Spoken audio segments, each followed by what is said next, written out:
possible. We have already identified two problems with hydrogen.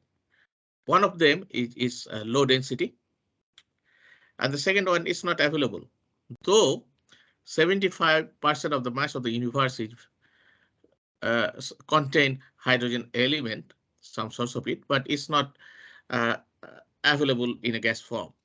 So we have to produce it from uh, whatever sources we have. Natural gas contain a lot of hydrogen, so as water. Okay, so we identified problem with hydrogen, but why you are interested in hydrogen? The reason being, for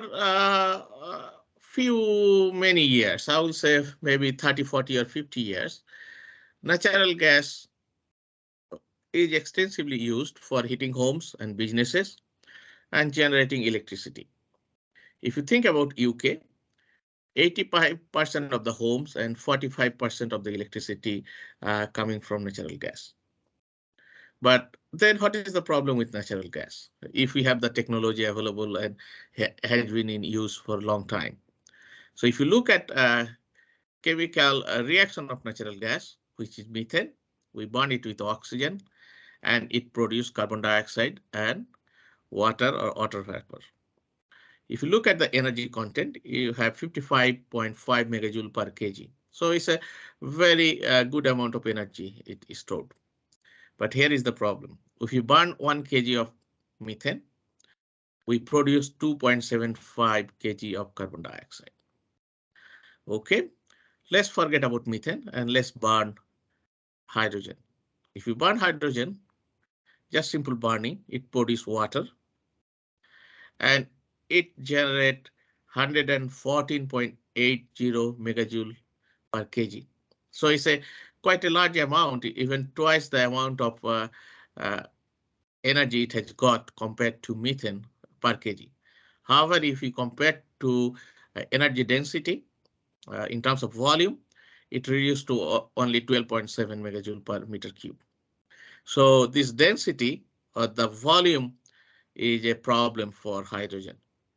Advantage, if you burn 1 kg of hydrogen, you produced 0 carbon dioxide. So even if you can replace our heating from methane to hydrogen, we make massive gain in CO2 release.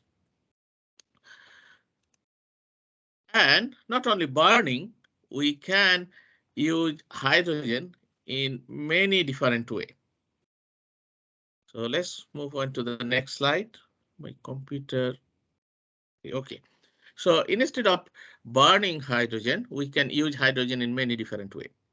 So let's look at the current use. Current use is refining petroleum, producing fertilizer, processing foods and things like that. But hydrogen can be used to produce electricity directly in a fuel cell by a process called electrochemical reaction. And once you produce electricity, it can be used at a very small scale, something like powering mobile phone or charging mobile phone, then charging laptop or running laptop. You can use the electricity supply to electric power grid.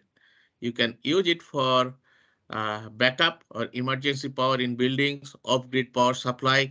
So by using hydrogen in an electrochemical process in a fuel cell, you can produce electricity and it can be scaled from a very small amount to a very large scale.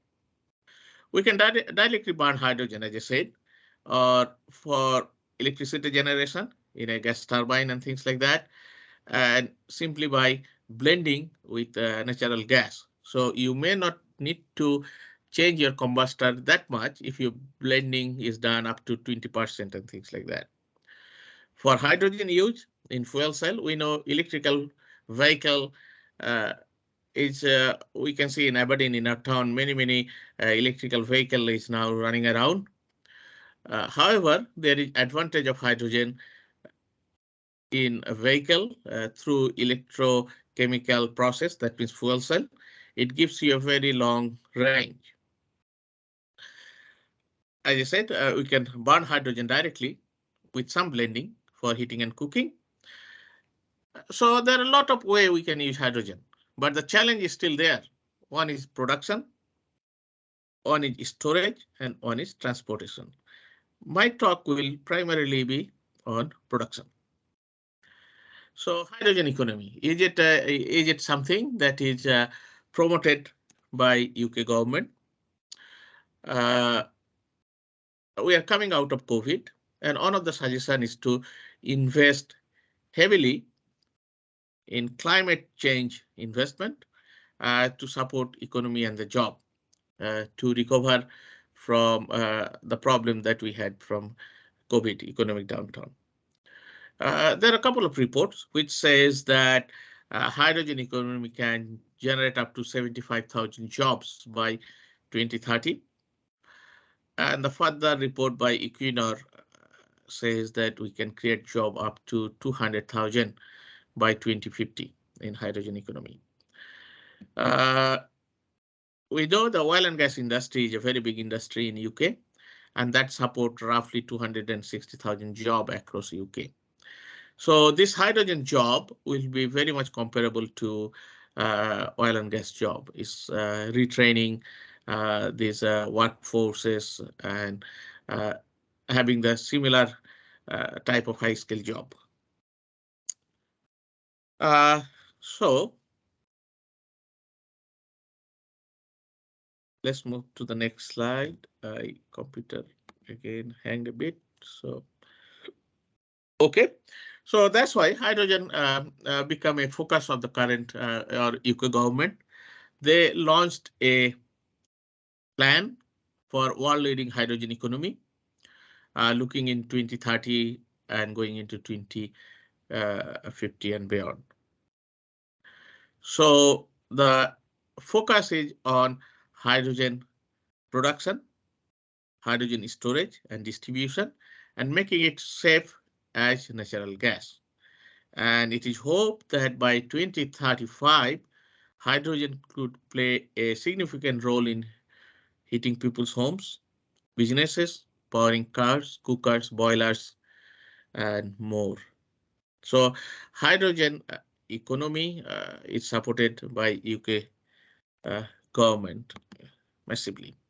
Similarly, Scottish government, they also have their hydrogen plan and policy, and they are thinking about producing 5 gigawatt of low carbon hydrogen in Scotland by 2030. And to do that, there are a couple of projects that's going around all over UK that I will come down in a minute. But let's look at hydrogen production. Then we'll talk about storage and transport and things like that. So what is the current method of hydrogen production? Okay, the process is called steam methane reforming. This is a mature technology, and this is a chemical process that is used to produce this type of hydrogen. Okay, so it's a two-step process.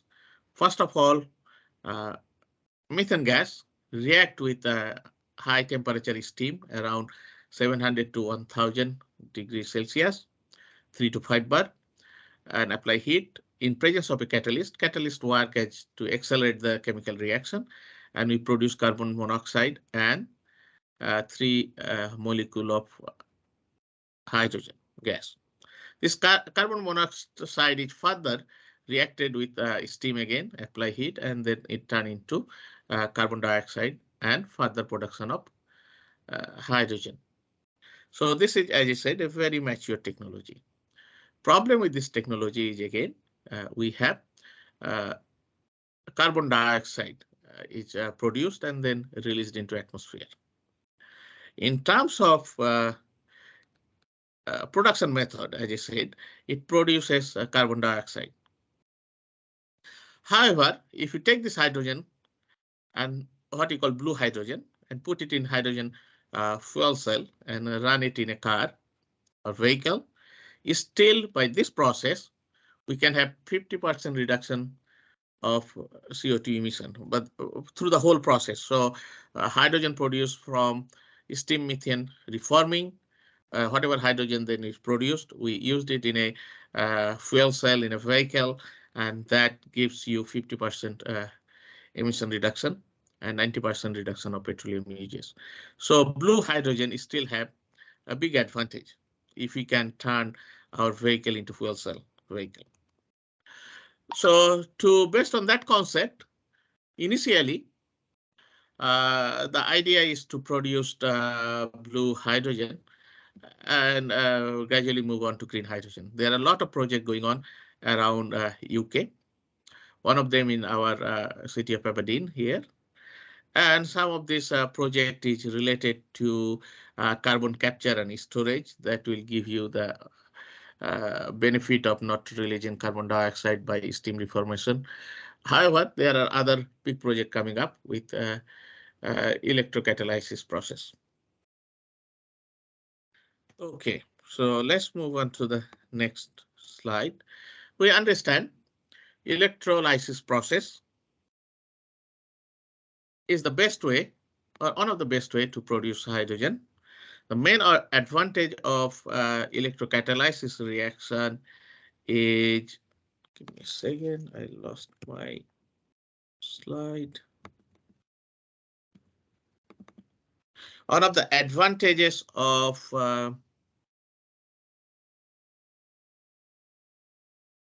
can I go back to my slide?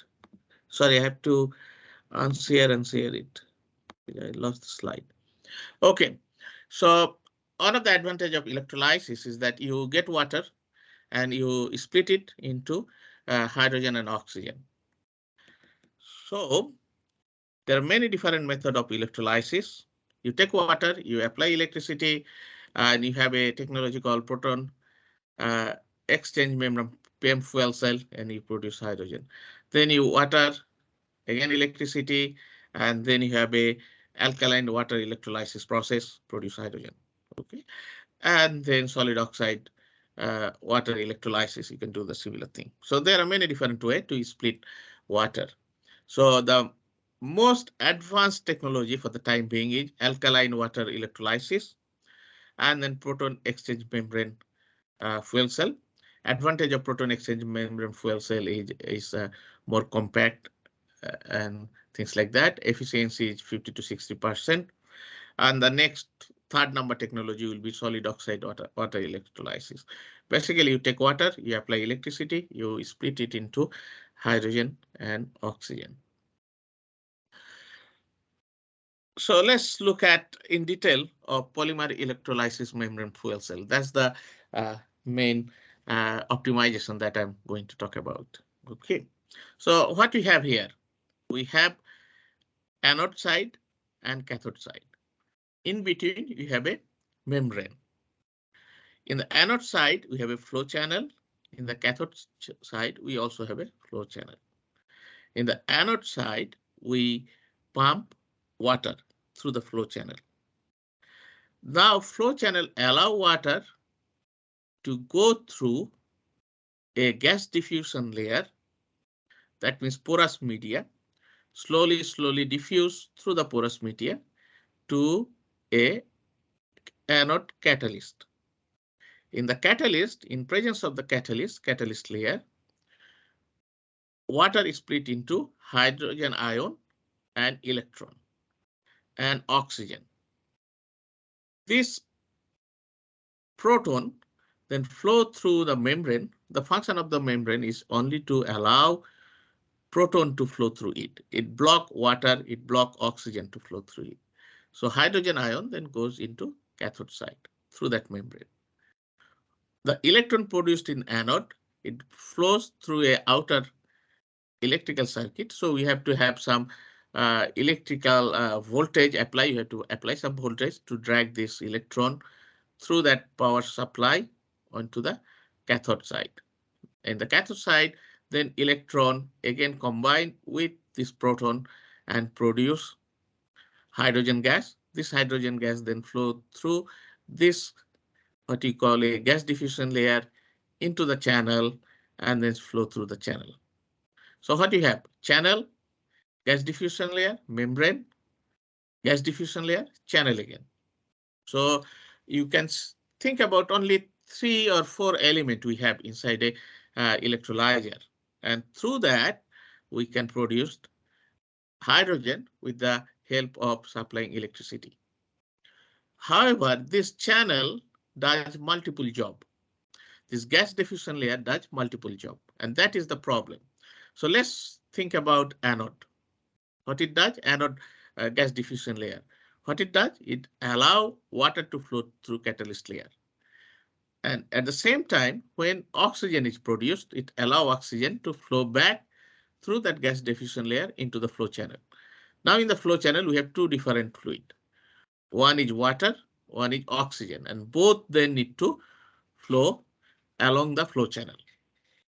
On the cathode side, most of the time we have pure hydrogen, but the PEM membrane where works in a way that you have to keep it hydrated, number one, and number two, when you have proton drags some water from anode to cathode side. So in this flow channel, we have almost pure hydrogen as well as some water that can be in water vapor and things like that. So cathode side is easy to handle, but anode side we have water and oxygen both coming.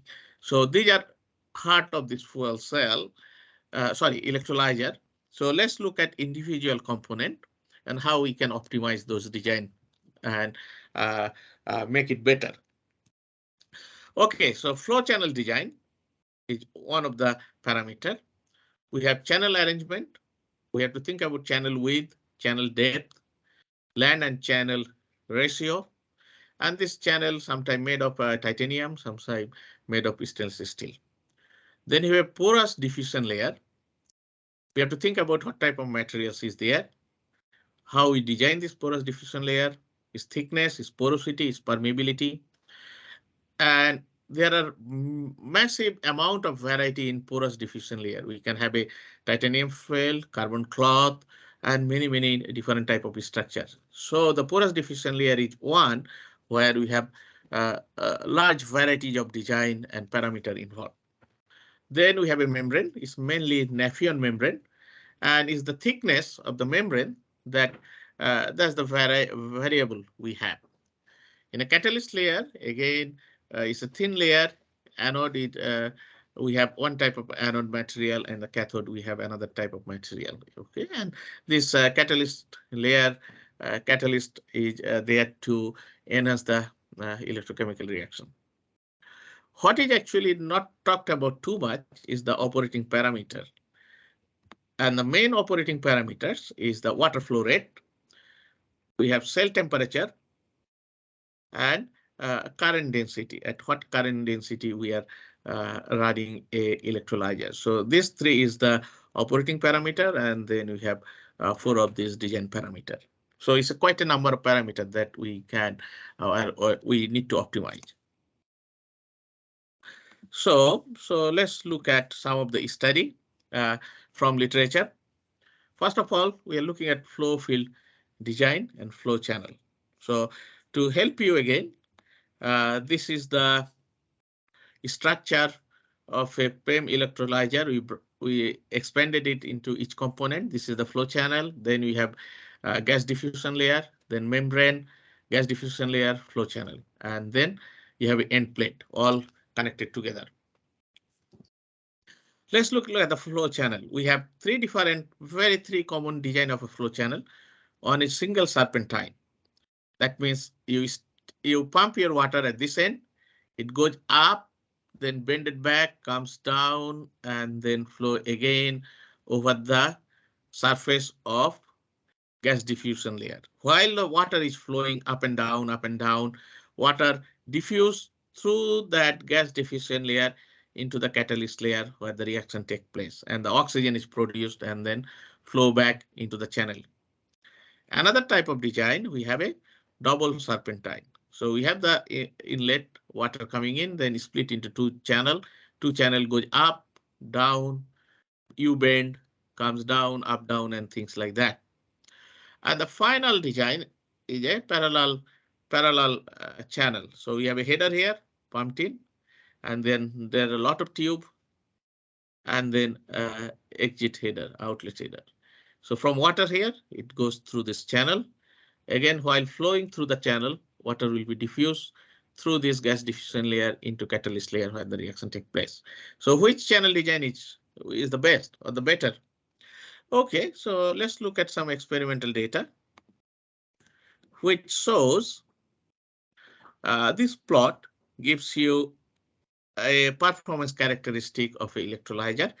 On this scale, we have current density, milliampere per centimeter square. So up to 1 ampere per centimeter square. This is applied voltage to the cell, DC volt. How do you interpret this curve? The way to interpret this curve is that for a given current density, the lowest amount of voltage needed is the most efficient design. Okay, so explaining it again, for a given current density, the lower amount of voltage needed is the most efficient curve, most efficient design. So from this curve, we can see there is a slight reasonable amount of difference between voltage required to run the electrolyzer, and in this case to produce a similar current density. So if you look 1 ampere per centimeter square current density, we can clearly see this curve is the lowest curve here, which is parallel channel. So basically parallel channel give you better performance. Okay, now moving on to that's one parameter. Another parameter is that porous diffusion layer. Its function is multiple. Its main function is to distribute reactant and products uniformly over the catalyst layer where the reaction takes place. And there are many types of design of this catalyst gas diffusion layer. We can have sintered powder, we can have fibrous cloth, we can even have perforated plate or metal foam.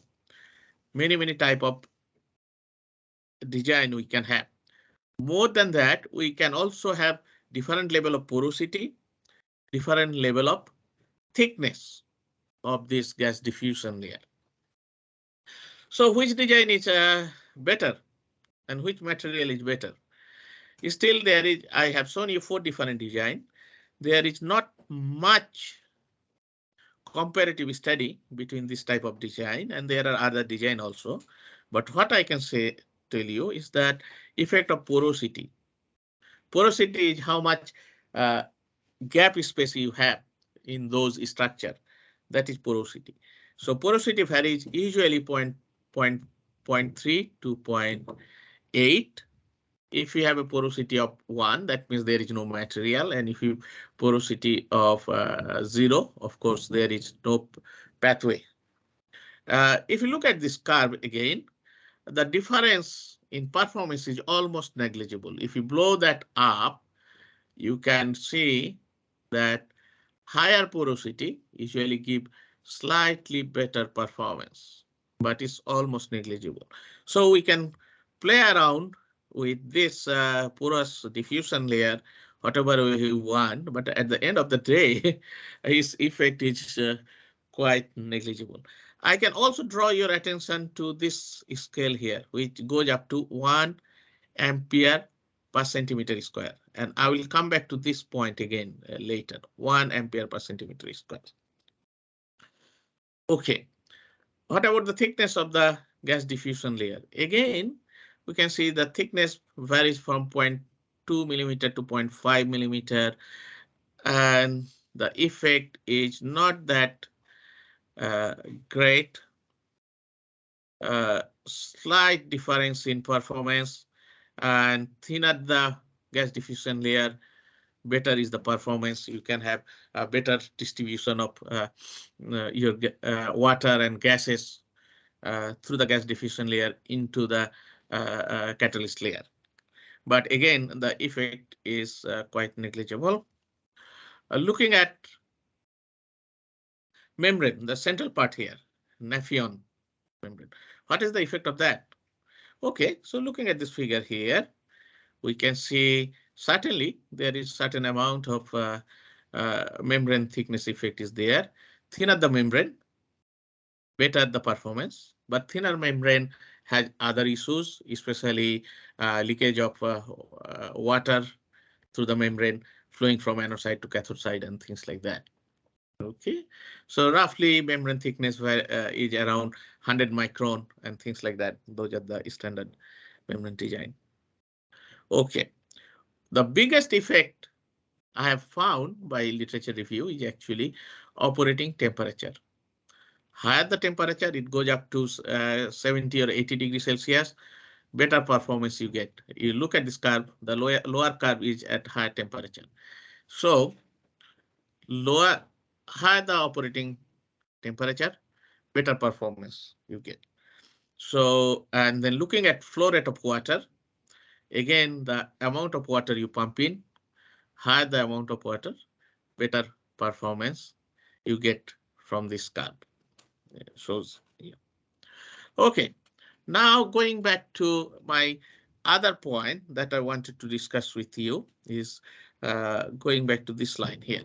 What I told you is that focus on this current density, 1 ampere per centimeter square. Okay, if we can increase that current density to 2 to 3 to 4 to 5, even up to 20, you can get very, very high performance of this electrolyzer. You can produce lot of oxygen, so a lot of hydrogen from the same amount of voltage you are applying. If you can improve the performance of the cell by increasing the current density. So let's look at what happened when you go up to higher current density. Okay, we went up to 3 ampere per centimeter square. What happens? This is your parallel flow design. This red is oxygen. So you have your channel. Blue color is water. Water turned into hydrogen, of course, but in anode side, it produces a lot of oxygen. And you can see the oxygen is kind of distributed. If you look at here, oxygen is distributed, then water, then oxygen, then water. And further down there, you get oxygen coming out. And if you look at serpentine channel, similar to that, you have water coming out, coming in, then your oxygen start to produce as a bubble form, bubble. This bubble then combine and create a slug, and continuous. So this part of this fuel cell become almost non-operating. So this part of the electrolyzer become almost non-operative because flow path is now occupied by oxygen. Water cannot flow through and distribute itself on the catalyst layer, so we cannot have the type of performance that looking for at 3 ampere per centimeter square. If you go to 4, 5, 6, lot of oxygen is produced, is blocking the flow path. Now the challenge actually is not electrochemistry, is not some other problem, but it's a good old-fashioned fluid dynamics. And as I said, my expertise is actually fluid dynamics and multi-phase flow. So at the end of the day, if you want to improve the performance of the fuel electrolyzer, you have to look at fluid dynamics aspect and how quickly you can move oxygen. Now we have a multi-phase flow. So how you deal with multi-phase flow? This become the challenge, similar problem that exists in oil and gas flow line. We have a multi-phase flow, slug flow that give you vibration and intermittent flow and things like that, intermittent pressure drop. So how do you now deal with this? First of all, you have to understand the flow regime for different water flow rate and current density. We don't know still, we have done a lot of research as you said, but still we don't know at what combination of current density and water flow rate will give you what type of flow regime. Is it a bubbly flow? It is a slug flow. So first of all, we have to do a research to find out how this flow regime varies for different flow rate and different current density. One way to improve the performance is to increase the water flow rate time to time, what is known as purging. Probably that is not a good solution, but as I said, we don't know what is the flow regime. So first of all, we have to do research to find out what is the flow regime. Next, I'm thinking is whether we can have flow field which is porous, which allow oxygen to flow through that, but it doesn't allow water to flow. It's kind of a ceramic membrane concept we have looked at, where one gas is flowing, other fluid is blocked. So whether we can have a flow channel here, or what you call end plate, which is kind of a porous layer and made of porous material that allow only oxygen to come out. And maybe we can find out other solutions. But in order to improve the performance of electrolyzer, we are actually dealing a fluid dynamics problem and multi-phase flow dynamics problem. And we have to tackle that, and nobody has done yet. They haven't looked at this flow dynamics problem yet. There is no publication at all how to tackle this at higher current density. Okay, so we set up the 2 research program to look at these possible challenges and how we can solve it. One is to look at multi-phase flow regime inside the flow channel. So probably in few years time, we should be able to report the solution if it can come out. Another work we are doing is to developing a design tool to help our designer, our industry, to come up with a quick design. For example, I have talked about many varieties of anode and cathode gas diffusion layer, different type of material, different type of structure and things like that. I talked about membrane. Membrane had different thickness, channel design. So I'm trying to create a big database from literature, and if there is any gap, we can do some CFD type modeling. Our ultimate, these are on the left hand side of this ultimate input parameter, water flow rate, temperature, and current density, as well as materials and things. On the right hand side, we are looking at output, something like voltage, hydrogen flow rate, oxygen flow rate, and water flow rate. And for each of the current density, how much is the voltage we need. Once we created the database, we then feed into a big machine learning algorithm, and that will help us to get a quick design point, how we can come up with the electrolyzer design, optimized electrolyzer design. So these are the 2 research projects we are envisaged now, and we are going to do in the next few years. So a couple of acknowledgement for my work till now. The Carnegie Trust for the University of Scotland and Northern Research Partnership. Northern Research Partnership is a research pool which no longer exists, but they have funded my initial research. Also, I'm grateful to Simon Fraser University, Vancouver, Canada, where I spent 2 weeks as a visiting researcher learning about electrochemistry. And to my colleague, I worked in Dr. Sheikh Islam. He did some initial model development, and also Professor Nadimul Faisal, who is my colleague. I spent many hours with him discussing, arguing which is the best electrolyzer technology. So thank you all for listening. I will be happy to answer any question. Well, thanks very much, Mamdood. That's a very interesting and very insightful presentation. We got a few questions, and some of these questions are on the chat. So okay. If you got a question, please just raise your hand up, and then I'll pick you up. But in the meantime, we can probably start with the first questions, which was asked by Raima. So I think all those electrolyzers, which technology will be the winner, or will we have a world of different technologies that will be selected according to specific project reasons? By the way, what's the cost of each of which one per kilowatts or per kilowatt hour?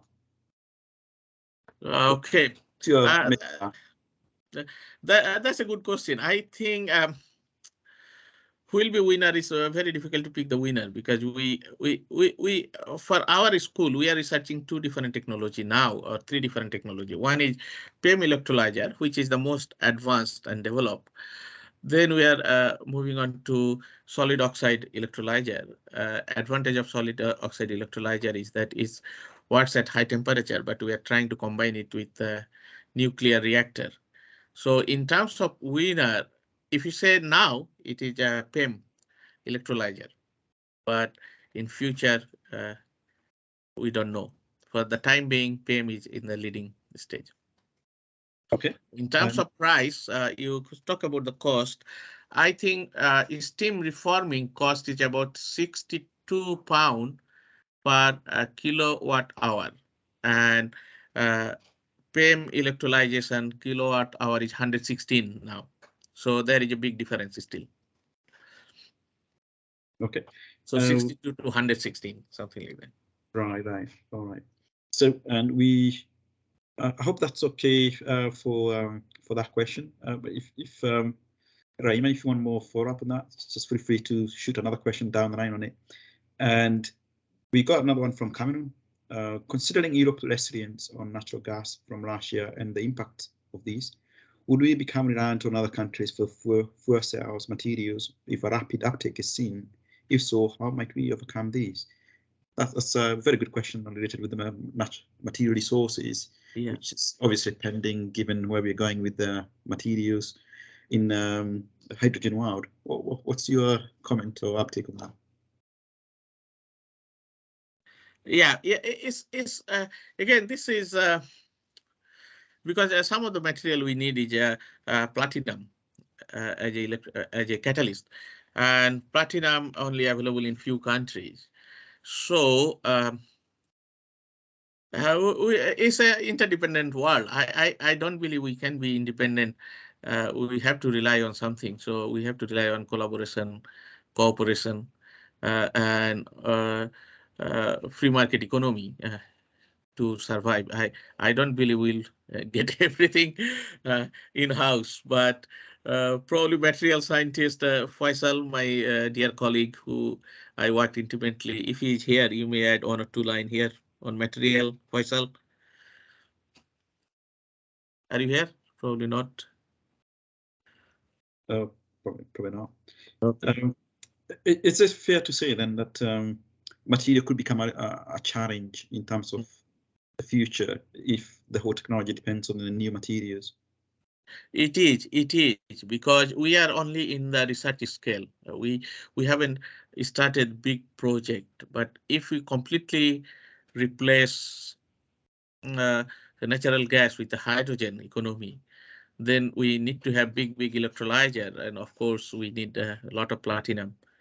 And then we haven't discussed the supply chain issues or reliant on other countries. So that will become a big challenge. Maybe we have to rely on China at the time or some of the African countries, but those are heavily mined by China again. Okay, so that doesn't stop there. There's another question on it, looking at the environmental issues. Are electrolyzers having the same or similar environmental questions as lithium due to resources and so on? Are we environmentally secure, or are we creating another problem by trying to get away from oil and gas in the first place? I mean, if you look at the core materials, what is needed, because I tried to break it down in each of the materials. So the main material needed is platinum, Nafion membrane, and also stainless steel and titanium coating. So this type of material, how do you recycle those material, or how do you reuse after the life? I don't know.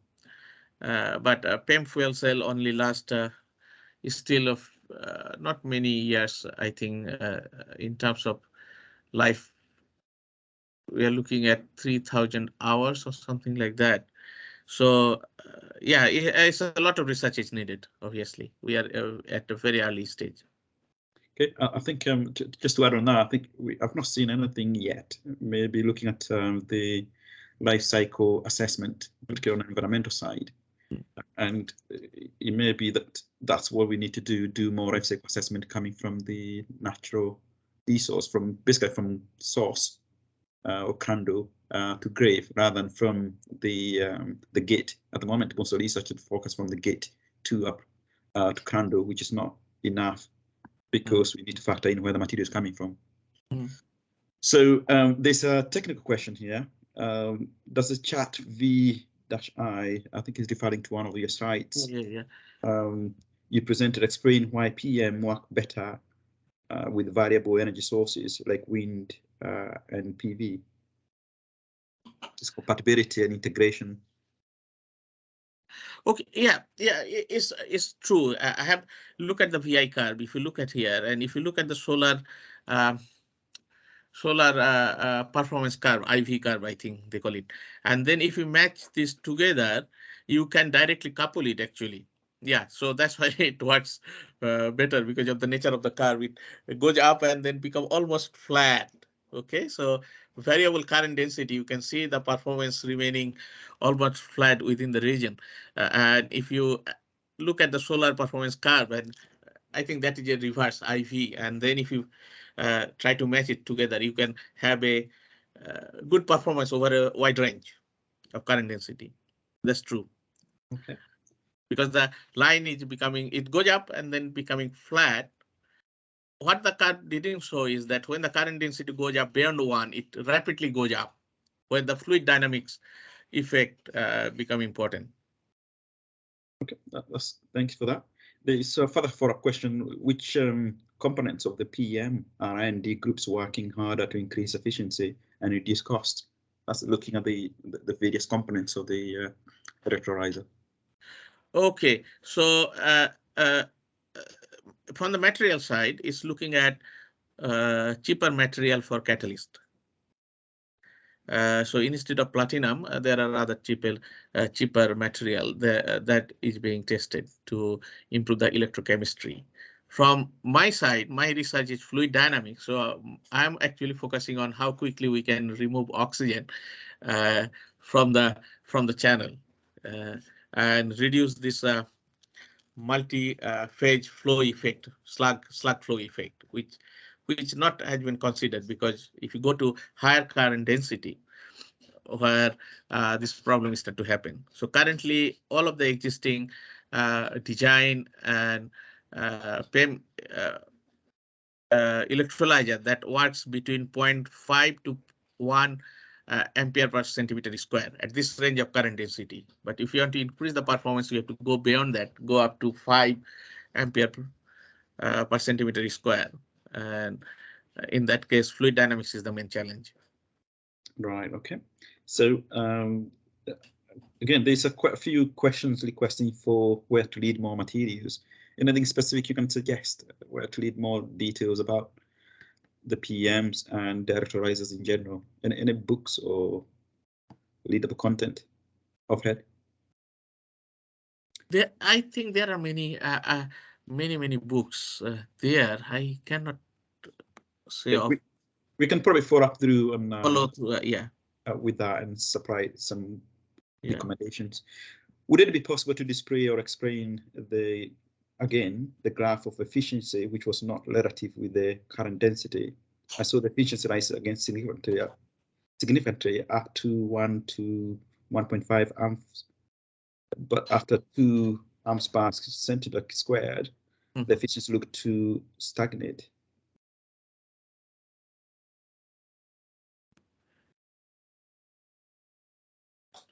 Okay, so I can go back and explain that. Let's say okay, give me a second. Let me go back to the sharing the screen.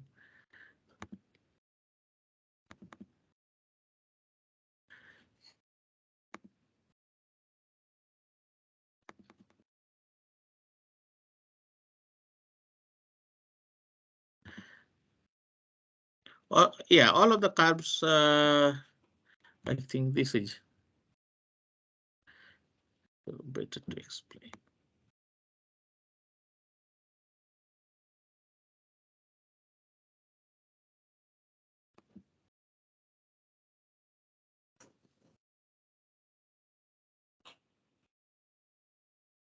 Okay, maybe this one I can explain.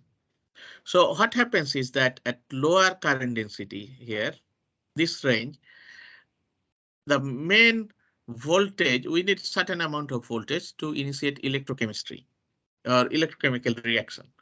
So this zone is kind of what you call electrochemistry driven, this part.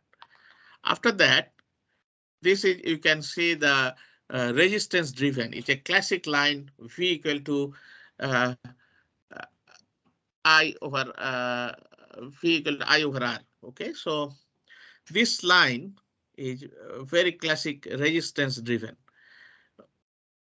and electrochemical resistance, and the resistance is coming in your membrane. Membrane is where most of the electrical loss is happening. Also, if you have a end plate, that's interesting. If you go back here, the end plate, you tighten it with a screw, and depending on how much tightening you do, your electrical resistance of the whole system changes. So that is actually, this level is purely your electrical resistance into the system. This is electrochemistry here, certain amount of voltage needed to initiate the reaction. Then this part is linear, which is driven by electrical resistance. And after that, there is no much work, but after that, this curve actually goes straight up, bend upward straight. And that is where the fluid dynamics resistance come into play. And almost electrochemical reaction is stopped and you don't get any massive amount of voltage you need to initiate the reaction or make the flow go through and things like that. So yeah, rightly pointed out, this zone is become a very flat. We can reduce the resistance and you can make it flatter and flatter. Something like this membrane, thinner the membrane, less the electrical resistance. So it becomes lower voltage you need for a certain amount of current density. That's what it is. Okay, but most of the time you'll say we are dealing with electrochemistry in the beginning and then electrical resistance into the system, this one, but fluid dynamic resistance coming afterward, which is not pickup because we don't do the experiment or modeling up to that much. And the model developed is not sophisticated enough to capture this interplay of bubbles, slug, and multiphase flow. Still, the model is not that sophisticated in terms of electrolyzer modeling. We have sophisticated model, as I said, in oil and gas and multiphase flow, but those type of model has not been implemented inside electrolyzer modeling, understanding the electrolyzer yet. Okay. That's one of the project we are planning to do. There's another material question for you, and then I'll let you off. It's asked by Shohel. As you mentioned, in the high temperature regime, the hydrogen production will increase. Are you considering increase of polymer's TG? So the polymer quality, is that being considered? Can you increase, if you increase the TG, obviously you increase the quality of the PM, I suppose. Sohail Siddiqui, can you explain what is TG? What I know is that it's thermodegradation. Yeah, I think is a Nephron membrane that is start to degrade. Yeah, at high temperature. That we know for sure. That's why we don't go up to 80 degrees Celsius. It's run at around 60 degrees Celsius. So I think the question they're alluding to is if you are to tailor the material and improve the quality, improve the thermodegradation temperature, which is then allow you to operate a much more higher temperature range because the temperature seems to have the biggest impact on your. Oh yeah, exactly. Yeah. Okay. You're right. Is that feasible though? Is that potentially possible to do that? You know. I mean, there are high temperature electrolyzer, but using different technology, not PEM, not polymer membrane.